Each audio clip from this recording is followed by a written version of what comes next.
Com a palavra, o nobre senador Humberto Costa, líder do PT nesta casa e senador pelo estado de Pernambuco. Senhor presidente, senhoras senadoras, senhores senadores, as pessoas que nos acompanham pela TV Senado, pela Rádio Senado, pelas redes sociais, todos e a todas que nos escutam. Primeiramente, Lula livre. Ontem, grande manifestação com artistas na cidade de São Paulo. Mas, senhor presidente, o último dia 30 foi marcado por grandes manifestações em todo o país que reuniram em mais de centenas de cidades, dos 26 estados e do Distrito Federal, mais de 1 milhão de pessoas. Estudantes, professores, pais, brasileiras e brasileiros que defendem a educação, voltaram às ruas para externar seu profundo descontentamento com a forma com que esse governo de Bolsonaro tem tratado o ensino público. Foi a segunda vez em menos de um mês que esses protestos tomaram o país. Sem apoio oficial, sem dinheiro para aluguel de palanques e trios elétricos, essas manifestações espontâneas de uma população absolutamente indignada com os cortes orçamentários e o consequente sucateamento das instituições públicas de ensino em todo o Brasil são absolutamente legítimas. E o governo, que deveria ouvir o recado, parte para o confronto direto, hostilizando os manifestantes e querendo diminuir a dimensão dos protestos. Na mesma quinta-feira em que o Brasil estava tomado, o presidente fez uma patética live no Facebook, ignorando completamente os brasileiros que foram às ruas.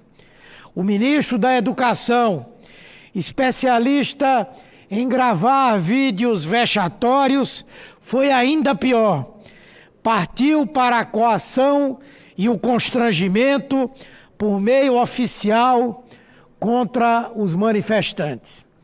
Sua orientação para que professores, servidores, funcionários, alunos e pais que defendem os protestos fossem denunciados é absolutamente atentatória ao Estado democrático de direito. É inaceitável, é criminosa no meu ponto de vista. Não à toa, o Ministério Público Federal, depois de já ter ingressado com uma ação civil pública e cobrar 5 milhões de reais do ministro Abraham Weintraub por danos morais coletivos em razão de suas ofensas à comunidade acadêmica, recomendou que o MEC cancelasse a desastrada nota emitida por flagrante violação da lei e se retratasse pela barbaridade. Parece inacreditável tanto amadorismo, tanta inconsequência, onde deveríamos ter competência, seriedade e excelência na condução de políticas públicas essenciais ao país. Mas é essa a imagem desse governo, a da nulidade, a do fracasso e do vazio de ideias. Esse é um governo sem qualquer proposta, sem agenda, sem projeto para o Brasil. É o governo da inércia, da paralisia, da inação, que assiste ao PIB encolher, ao desemprego aumentar, à renda dos brasileiros cair, à inflação disparar e nada faz para combater esse cenário de caos social para o qual o país tem sido arrastado cada dia mais. É lamentável. São quase 6 meses de governo, mas já é tempo suficiente para o mercado sentenciar 2019 como um ano perdido. Quando muito, essa maré ruim só passaria no ano que vem. A gente já tem que cuidar de 2020, porque 2019 já era em termos de recuperação econômica. E mesmo assim, eu tenho sérias dúvidas, a julgar pela absoluta ausência de agenda, não vejo como o Brasil alavancar no ano que vem.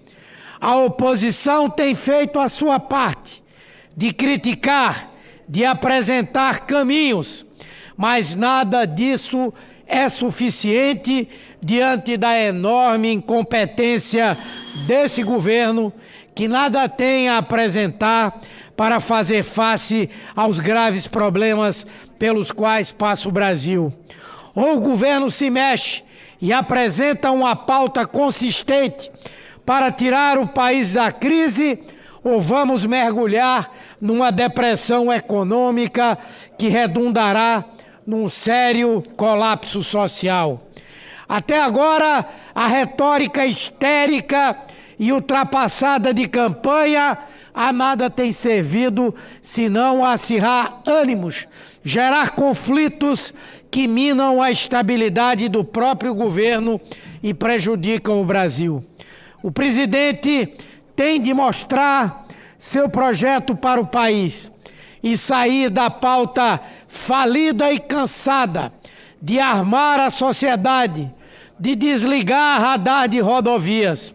As pessoas querem saber como vão recuperar o emprego perdido, como aumentar a sua renda, querem poder fazer seu supermercado com tranquilidade, poder voltar a ter o direito de comprar um botijão de gás.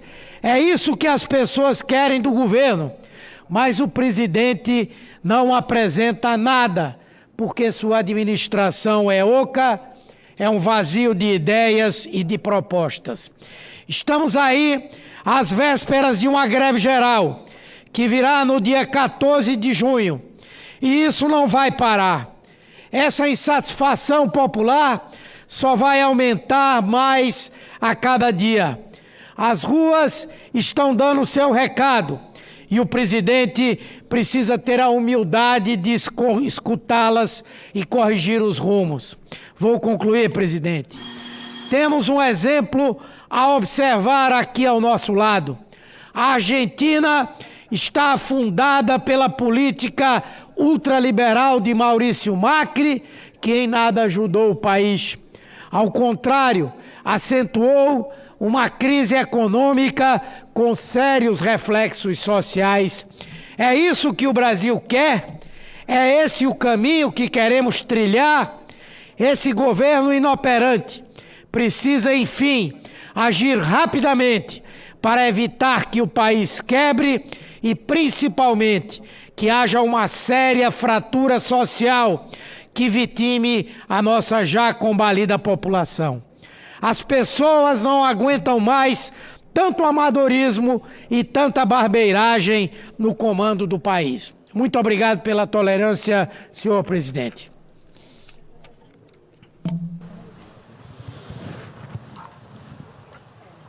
Com a palavra, o nobre deputado